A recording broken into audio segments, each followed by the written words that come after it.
So I will show you guys in this video on how scammers commit check fraud and how you could avoid them. The first thing that scammers do to actually get these type of checks from mailboxes is they go to mailboxes that does not have locks on them. Mailboxes that does not have locks on them usually have a lot of checks, and these checks are usually from companies like auto mechanics, for example. These people operate with mailboxes that does not have locks on them, and scammers will usually go at 3 a.m. or really late at night, or a time that is very, very discreet so that people will not catch them. And once they do get the check, there is two type of check signatures that they try to get.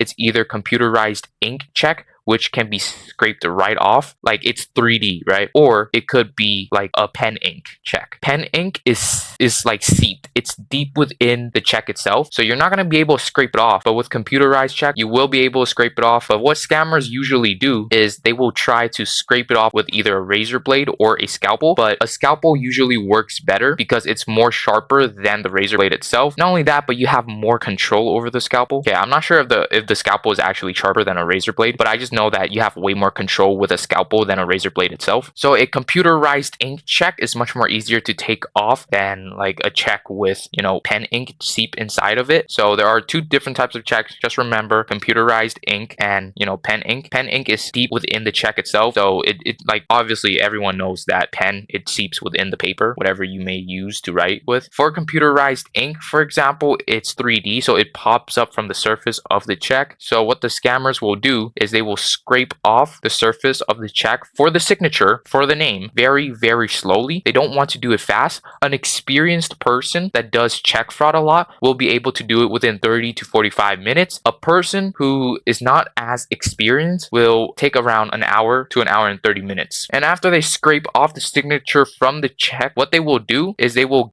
have a digital printer. You could find this on Amazon, and you could also purchase like a check printer on Amazon as well. It's all available on there. Now with this printer, what they will do is they will print the exact same font but in their name or their runner's name. A runner is someone who will who will take the blame for you. So if they ever get caught, doing check fraud or whatever it may be, like once you are able to replace the signature, right, with your name or the runner's name, the runner will take that check and they will give it to the bank, right? And they are the one taking the blame to it. Now, usually if you do give your runners a check, you want to put it in their name, not yours, because that's truly not their name. So a runner is someone who can take the blame for you. Usually you have to pay them around 50% of your money or your earnings, simply because they are taking a huge risk for you. And with these type of scams, you do get caught pretty easily if you are not a perfectionist, and not everyone is. So people will get caught eventually. And this is exactly how scammers are able to do it, right? And I'll explain to you guys in a little bit on how to take pen ink out of a check. And this is exactly how scammers will be able to scam you fraudulently. Experienced scammers know that if they ever change the amount of money on a check, that amount of money on a check could get you caught. Because if you do receive a check and you try and scrape off the name, put your name or your runner's name on it, and you take it to the bank, after you give it to the bank, what will happen is that they will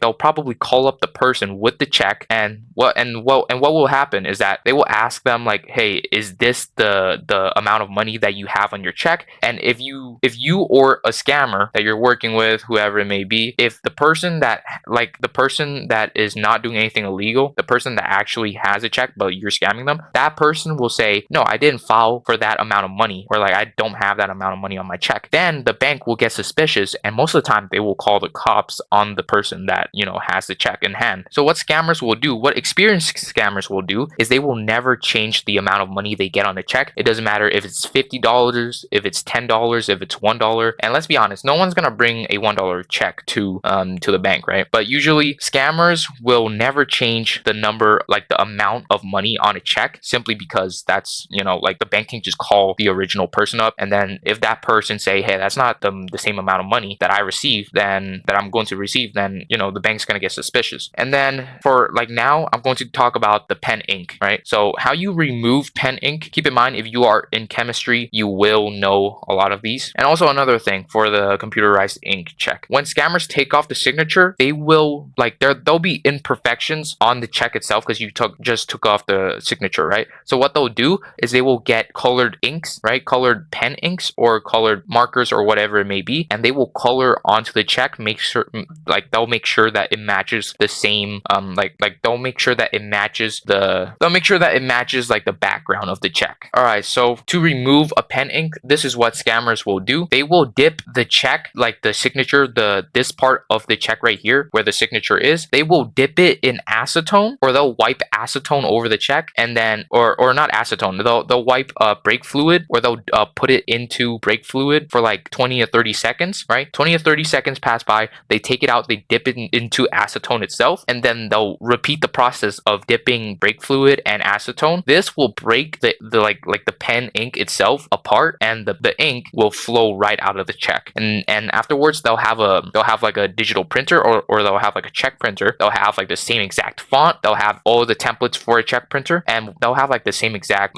they'll have the same exact color and everything, and then they'll just print back on the check, and then they'll just put the signature, which is their name or their runner's name, and then it looks like a brand new fucking check. Keep in mind, sometimes if a check does look way too good to be true, like if it's like it hasn't been bent, it's very clear, there's no like dirt on it or whatever, right? That indicates that it might be a fraudulent check. Now, most of the time checks are very clean, right? Because it's really sensitive. You could rip it apart, but at the same time, you do need to make it a little bit dirty. You don't want to make it like too dirty, but a little bit dirty. This is exactly how scammers commit check fraud. There is way much more things for you to know about check fraud. One way you could avoid the check fraud is if the bank does call you up. One way that I know how to avoid check fraud is if the bank does call you up, and then they'll say like, hey, do you request for this amount of money on the check, or are you receiving this amount of money on the check?